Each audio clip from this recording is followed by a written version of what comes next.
The webinar today will be exit planning for small business owners. We'll discuss how to exit your business to get its true value, how to exit plan, use of trusted advisors, lump or seller financing, life after the sale, etc. And so if you got any questions when the slide is up, go ahead and reach out. If it's pertinent to the topic, we'll handle it. If not, we'll take any questions after the fact. Okay, everyone see the first slide? I do, but I'm sharing it. So if anyone else can. We see it. Okay, great. Thank you. Okay, so the first one, tip 100, selling a business is like running a marathon. It takes planning. So you need to plan. It's never too early to start. And as you'll see here, like a long distance runner, business owners or want to sell their business need to prepare their company for the big event. Never too early to get going with that. Next one there, they will need to get through, sorry, back up. They will need to get through what could be a lengthy process with obstacles, emotions, and the need for energy. A lot of times when selling a business, it'll take 6 to 12 months from getting it started to the actual process is complete. Okay, next slide, Anna. Next one, can y'all see the little arrow when I point to what I'm talking about? No, they just see my screen. Oh, they do. Okay. At the top, I'm totally ready to sell, but my business isn't.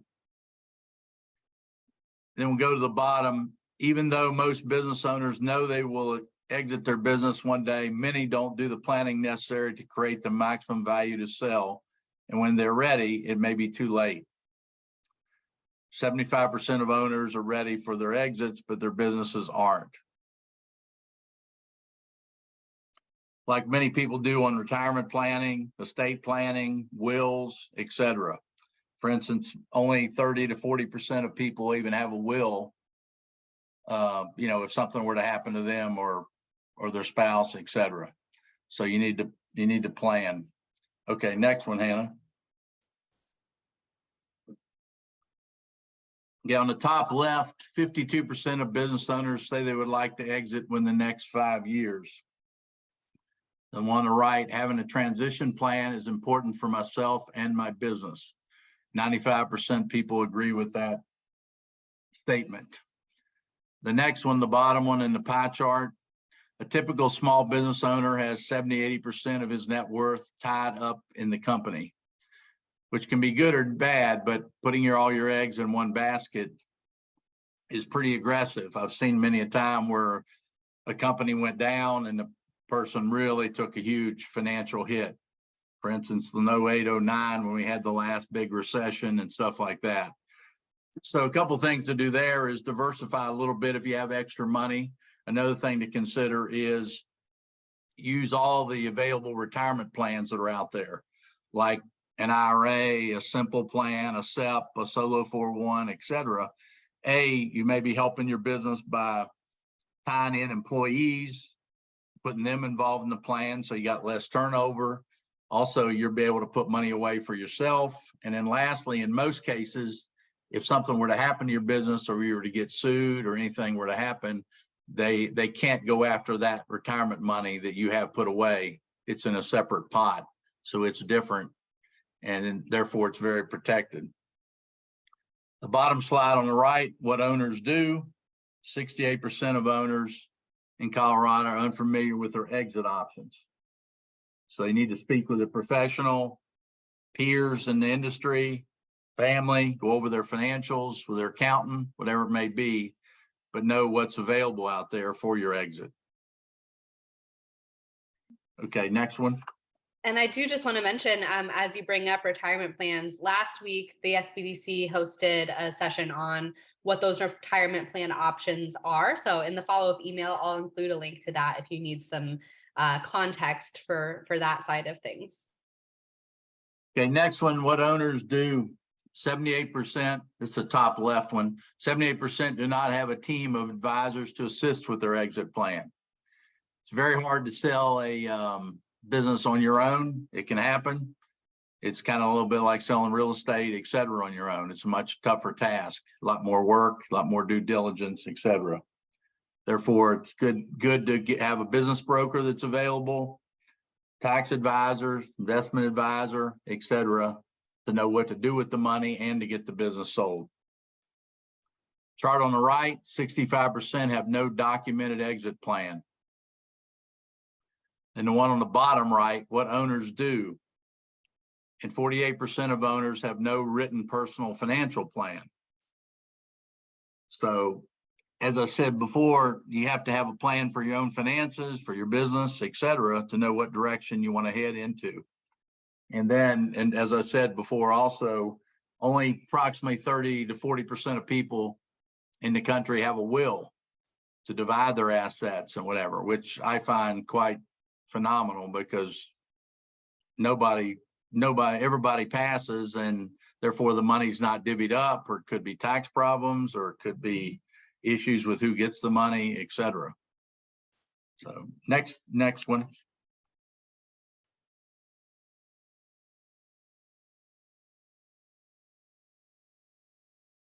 So on the left top, planning, like brushing, flossing, and eating your vegetables. Every business should have an exit plan in mind from day one. If you didn't plan your exit at the time you started your business, the next best time is now. Because it's impossible to control the timing of an exit or the changes and circumstances that might precipitated. I'm sorry. Chart on the right, I title it Life Happens. 51% of business exits are forced by events beyond the owner's control, which is usually not the time to sell. Obviously, the time to sell when business is good, when everybody's healthy, the economy's looking good, future looks good, you get a premium price versus selling when things aren't good. Like it says in here, disability, divorce, departure of a key employee, disagreement with partners, death of one of the owners.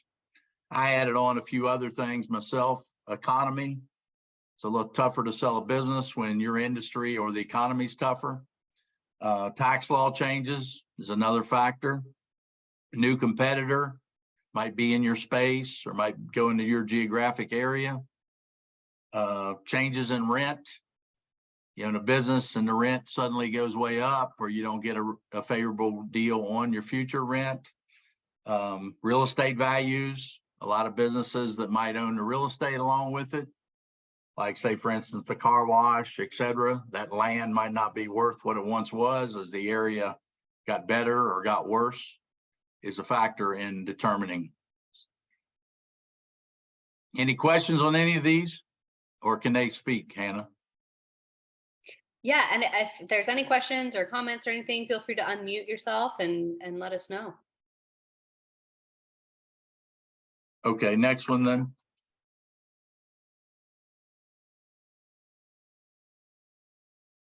The owner of the business may not be ready to retire.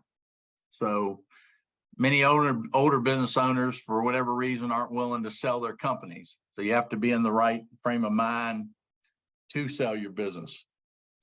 In the middle at the bottom, but businesses can go into decline without new ideas, new direction, new energy. Not selling the company can be risky. Too many things can go wrong as the owner continues to age, health issues with the spouse, business can't keep up with the times, et cetera. So the point that's highlighted there at the bottom, timing is everything. As I said from the prior slide, look to move out when you see the future looking bright or the future is bright. It's not, you'll not get a very good price for your business at all if you sell when there's problems or the economy's bad or you're running low on capital or whatever may be going on. Next one. Finding a perfect fit buyer can take time. As I said, usually it takes 6 to 12 months from when you put your business up to when you can get it sold. Sometimes shorter, most of the time it's even longer, if anything. Some of the facts down below, one of the challenges of selling a business can be finding an individual or company that appreciates its value and is a perfect fit to continue the operation. There are many issues that can affect its desirability. As I said, geography, revenue, cash flow, employees, key employees, property lease, equipment lease, goes on and on. Key is persevere, because it's a long process to sell. It's not a simple thing to do. You have to persevere and be in the right frame of mind to want to sell your business to get the premium price. Greg, we get a lot of questions about this piece of exiting your business, and rightfully so. I think it can feel very overwhelming. And particularly, businesses often ask where to even start, like how to get started. How do you put it out there that you are looking to sell your business? Do you have any advice on that? Well, I mean, you can always, like I said, do it by owner. That's very difficult to do. Your best bet, in my opinion, would be interview several business brokers and get their opinion on what's selling, how do you like them, their fees to help you sell, how they can add value, things of that nature would be one way to start looking at what. Also, then get your financials in order so you know your revenue, know your cash flow, know what your business is doing business-wise to be able to tell someone, because obviously a buyer on the other end, that's the first thing they're going to want to know. Mm-hmm. Great. Yeah. Thank you. Okay. The next one. Buyers and sellers usually have a very different view of business value. Read further below. Most business owners think their business should be priced more than it's worth, mainly because of all their hard work and dedication over the years. Middle thing, but they have to realize there are certain economics and realities that dictate the price. Besides the various methods, cash flow ultimately is usually the biggest determinant. In other words, that's what's available after you pay debt, expenses, etc. Last line, unfortunately, too many business owners find major disappointment because the marketplace has not accepted their unrealistic asking price. So as you would figure, sellers historically ask too much for their business. Buyers historically offer too low. It's best for the seller, which is what we're speaking about today, to put it at realistic. Be competitive on your pricing versus your peers, versus your cash flow, that sort of thing. Roughly, a business is worth 2 to 4 times cash flow. Longer it stays for sale, it gets stale, it's hard to sell, they wonder what's wrong, it's harder and harder to sell something. So usually the few people that come in initially are probably one of the people who will buy the business. Very rarely someone comes out of the woodwork as far as down the road to look at the business. Any questions there? I do also just want to mention again that if you are having trouble putting your financials together or wondering what your cash flow is, if you're at anywhere, in that spectrum, that's what our SBDC consultants are here to help you with. So we can kind of help put those pieces together if you need that. Another thing on that slide is historically, what I've seen with business owners is they obviously want to minimize taxes, so they don't show a lot of profits to do that. Hence, they buy more equipment, they do a bunch of stuff. Some of that can be drawn back and the buyer will see, but a lot of times they want to see what the cash flow is, because cash is cash, not equipment or other things. So just an FYI on a lot of businesses that kind of try to really minimize their taxes by not showing profits. Okay, next one, Hannah.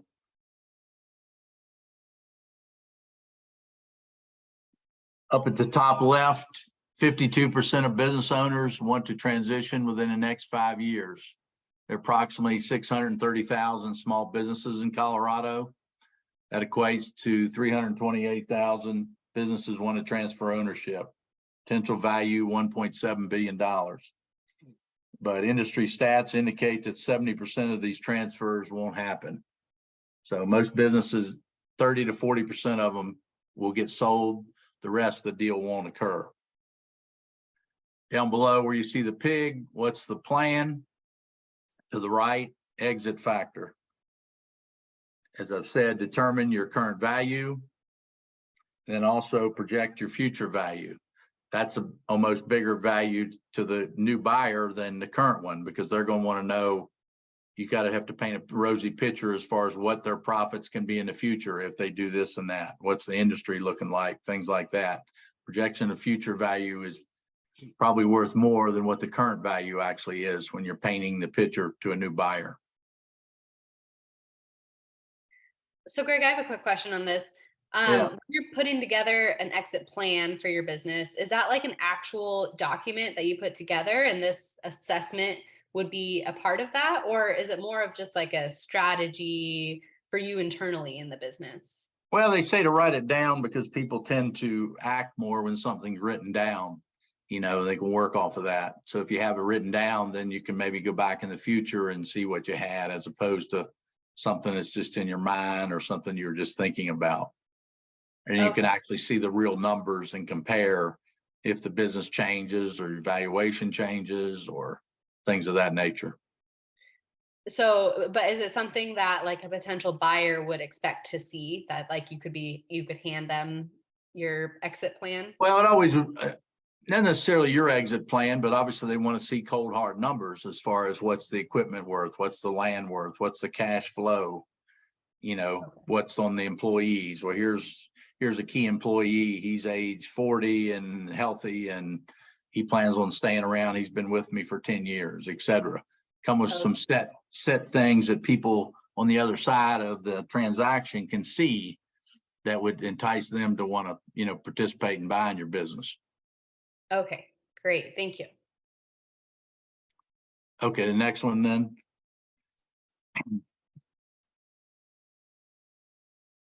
Does the business generate enough cash to justify the price? As I said, cash flow is huge. People want to see real numbers. They want to see real values. Buyers will make an acquisition of a business only when it makes financial sense to them. There are a few ways to make this justification, but in general terms, the asset test is to compute the cash flow to cover debt service, salary of the new owner, return on investment. Said usually a business is worth 2 to 4 times cash flow in most cases, depending on the economy and other issues too. And then also with this, as I said before, many owners will shrink their profits to minimize taxes year after year. Hence, the cash flow looks much smaller. So just be aware of that when you're looking to sell your business, or if you're looking at it doing that down the road.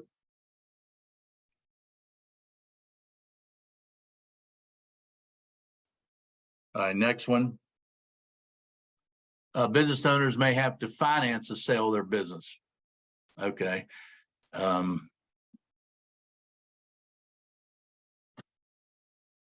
on, something came at the bottom of the screen. Sorry. Okay. In today's economy, obtaining financing for the sale of business can be challenging.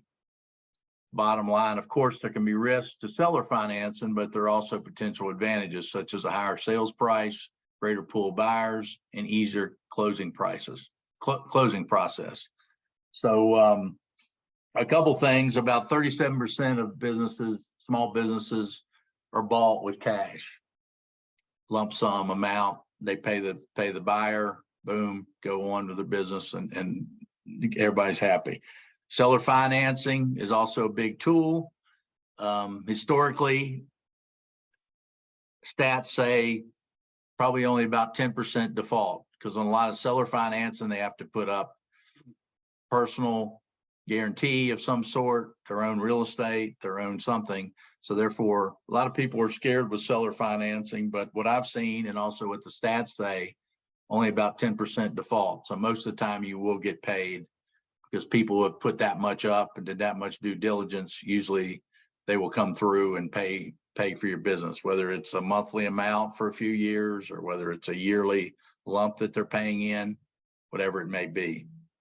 Another thing that people can do on buying your business, it's a little tougher now than it was a year or two ago, simply because the Federal Reserve has raised interest rates quite a bit. And obviously it makes it more expensive to borrow money.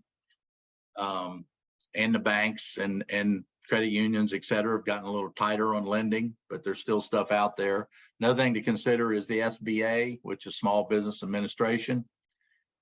They put you through a lot for a buyer to get money. However, by going through a lot, you're usually finding a clean buyer for your business. However, the money's not cheap. It's usually for the buyer prime plus 2.5%. So today that can be a double-digit interest rate that they're borrowing the money at. But for you, the seller, you're going to get your money directly because they're getting the money from the SBA. Any questions on any of that? There was a question from Ashley that she put into the chat. She's wondering if it's realistic to be able to sell a home-based cottage foods business for a profit. She mentions that she doesn't have employees. It was, she ran 100% of it, but she does have a decent following through social media and customers and equipment and all of that. So what do you think her chances are on a good profit there? Well, I mean, it's the only negative, obviously, is she's the driving force. She would, show her numbers that she has clients, she has a good following, she has a future. The key would be, showing that someone else could do what she has done, which hopefully you'd be able to show them how to do it to run the business going forward. And if the business is profitable, of course, everybody's going to like a profitable business, much easier to sell than something that's not doing well. Great. Thank you. I hope that's helpful, Ashley. If you have any other questions, feel free to put them in the chat or come off mute about that. But that's all we have for now. Okay, next slide is, there you go. Next one is business owners should be planning for their own future. And this one would be more what to do with the money. So, because owners are so busy running their business every day, they never seem to have time to plan for exiting, but they can avoid planning for this, but they can't avoid planning for this crucial time in their lives. Bottom line, business owners should start creating exit strategy early as possible, as I've said earlier. So a couple points to consider there would be, what to do with the proceeds from the sale. Obviously, you sell a business, the revenue is gone for a lot of people. That's how they pay the bills. That's how they survive. So what can that money make for them to replace what they missed out on by selling their business? What investments are available out there? Another factor, what's the rates of return? And will this amount of money be enough to retire on, considering what else you may have, retirement plans, Social Security, et cetera? Any questions on that one? Or are we just waiting to see if they put something in the chat? Yeah, it doesn't look like we have any questions right now. Okay, cool. All right, next one. So where's the pot of gold at the end of the rainbow? Point with that, a pot of gold will be there for businesses that have been structured to sell. As I said, easy to read financials, profitable bottom line, key employees in place, growing market, quality products and services, whole host of issues that make it more attractive. Business owners who are too aggressive on minimizing taxes and fail to show profits might be very disappointed in the value of the business when it comes to sell. As a point I made earlier, as I said, a lot of people will work to minimize taxes. However, that's a double-edged sword, where then that hurts you as far as when an owner is trying to buy the business.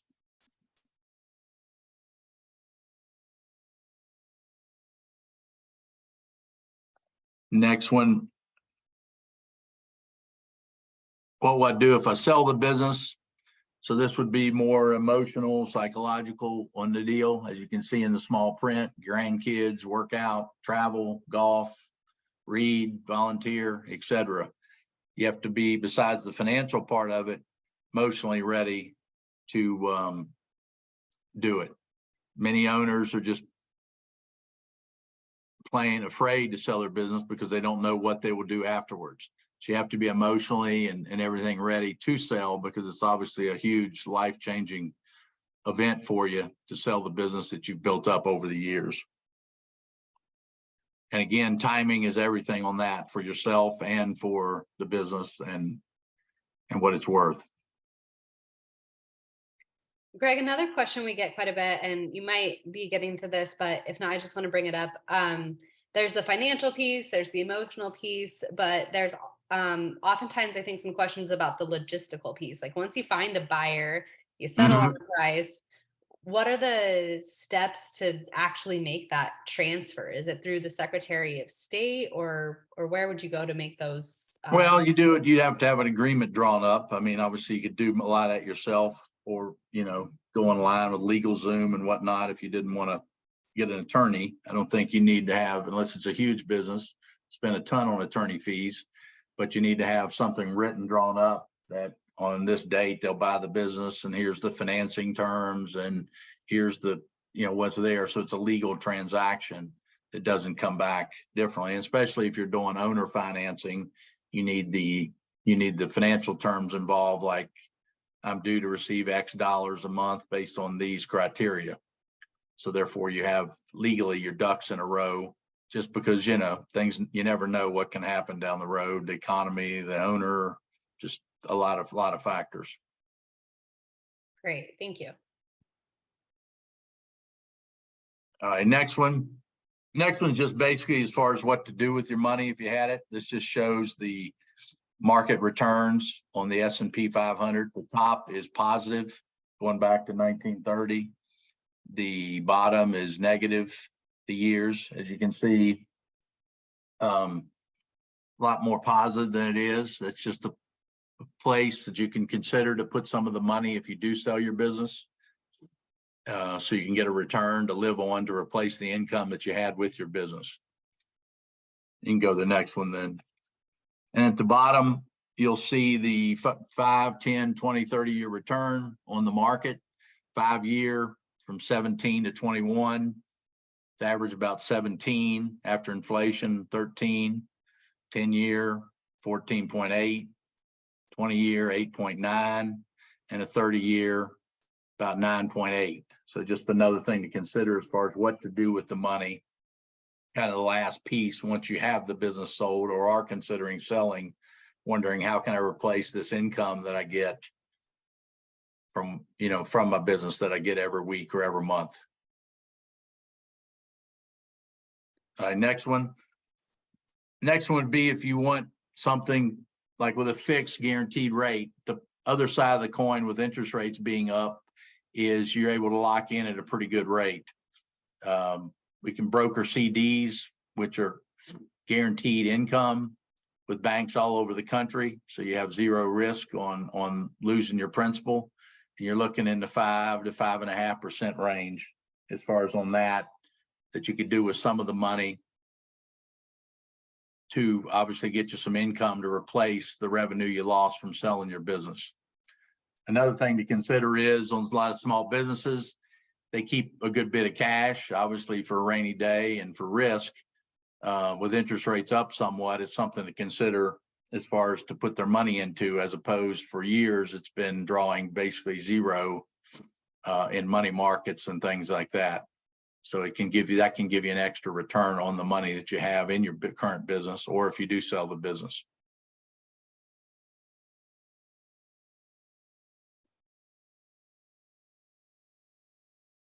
Great. Well, it looks like those are the ends of our slides. But since we have a smaller group, if there's anyone who would like to share. Yeah, I had a couple just facts to throw out.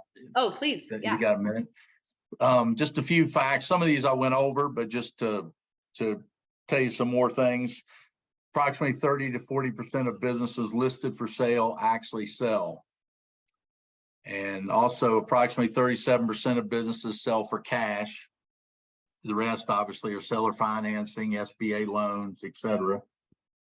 Best time to sell the business, this sounds simple, but is obviously during a time of strong performance or future strong performance. Many people think it's going to go on forever, and sometimes it does, which is great. But also, if there's ever a downturn in the economy or the owner gets sick or business gets really bad, it's very, very tough to sell. And you sell the business for pennies on the dollar versus selling when business is good or your area is good, or the product you sell is hot or in vogue, etc.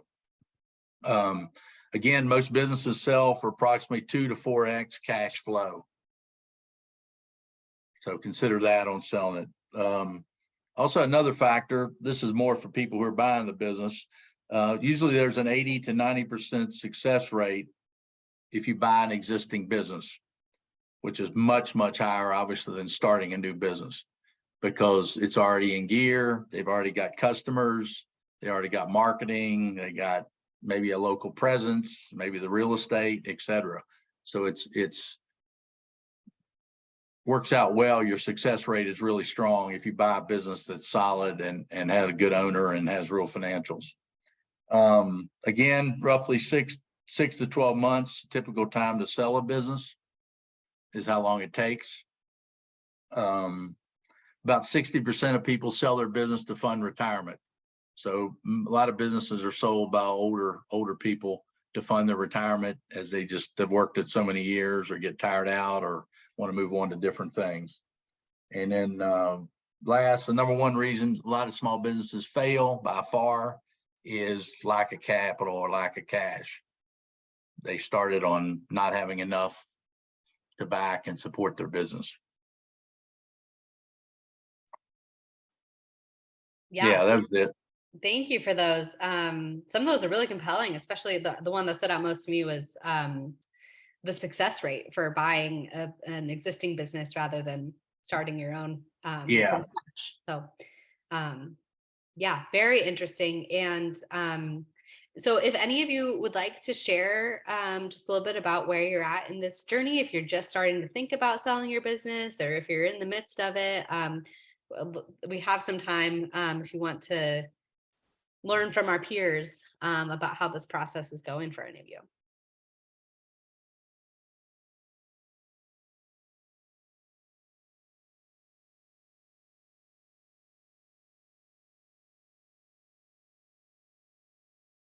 Or if it's an overwhelming topic, we understand that as well. And as part of why we always like to offer the consulting sessions with our advisors, if it feels more manageable to kind of talk through your situation just one-on-one with someone who can kind of help you with some of those next steps. And there are some resources at the state level as well. Colorado, the Office of Economic Development and International Trade realizes that, I think one of your slides alluded to this, Greg, that there's a huge amount of businesses that are looking to sell their business and exit their business within the coming years. So we're going to start seeing a lot of that. And so there are some resources available that I'll link to in the follow-up email. Yeah, the COVID was a huge game changer, as you can tell by the amount of people now that work from home and remote, et cetera. It was, for good or bad, it made a lot of people wake up and start looking at their business more, and it's caused more people to get out, a lot more early retirees also in the corporate world and in the small business world. Absolutely. It's been fascinating to see. Yeah, we've seen several that have left their businesses as a result of the pandemic and all that brought. And we've seen several that have started a new business as a result of the timing of all of that. So kind of on both ends there, but always in flux, I guess. Yeah, the stat was 52% of Colorado business owners want to transition within the next 5 years. There are approximately 630,000 small businesses in Colorado. That equates to 328,000 businesses want to transfer ownership, value around $1.7 billion. Also in this, you got to consider all the tons of employees that are involved too, that aren't necessarily the owner. They're involved in a transition, or if someone can't keep their business up for varied reasons, or just tired out or burn out or whatever it may be, it indirectly affects them a lot, because obviously that's their livelihood too. Oh, right. In your experience working with businesses who are selling, do you have any insight on how often employees will stick through an ownership change? It's varied. Usually about half will stay. Obviously, a key selling point is if you have some of the more senior and more of the more relevant employees, to try to mix them in the process, because that's a big thing for the buyer to take.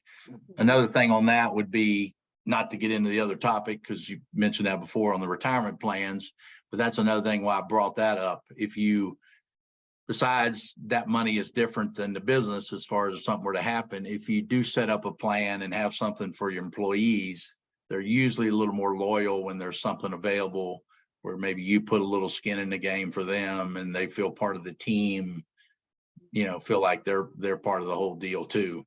Mm-hmm. So just something to consider. I mean, I know business is tight in a lot of areas, but that's a big factor, because hiring and getting new workers is very time consuming and expensive. Right. Yeah, that's a great thing to bring up. Thank you. Well, if there aren't any other questions, we can give you some time back in your lunch hour, everyone. But we do really appreciate all the information, Greg. This is a really relevant topic and can feel overwhelming and scary. So it's helpful to have a lot of these numbers and context and steps to go through to make it happen. So yeah, you're welcome to give them. I think they might have my contact info if they would want to reach out, an email or call or whatever it may be. Great. Thank you. We really appreciate that. And like I said, I will be following up later this afternoon with the materials and some other resources and ways that you can stay connected and get the information you might need. So we appreciate you all joining us today, and we'll wish you a great afternoon.